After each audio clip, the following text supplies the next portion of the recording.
trajet au travers des opérations de fusion-acquisition qui sont faites dans les cabinets d'avocats. C'est un parcours qui a été construit en suivant le fil des fusions-acquisitions et en ayant en tête une question. Comment faire pour que les stagiaires avocats qui arrivent dans les cabinets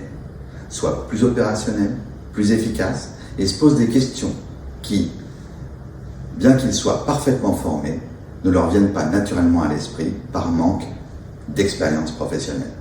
Donc ce parcours a été construit comme une sorte de guide au travers de la réalité des opérations de fusion-acquisition par des professionnels de terrain que j'ai rencontrés dans des deals. Pas vraiment de prérequis pour suivre le parcours, il peut être une forme d'ouverture, il faut quand même des gens qui soient un petit peu intéressés au monde de l'entreprise, un petit peu plutôt au droit privé, un peu au droit des affaires, mais ils n'ont pas besoin de se destiner aux fusions-acquisitions pour en retirer quelque chose.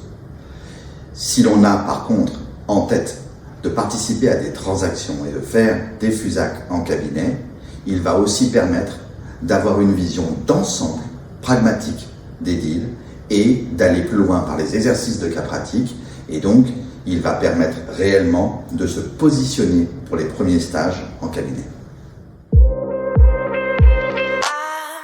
À l'issue de ce parcours, on va pouvoir postuler dans l'ensemble des cabinets, petits ou grands, qui ont une activité transactionnelle, une activité d'avocat d'affaires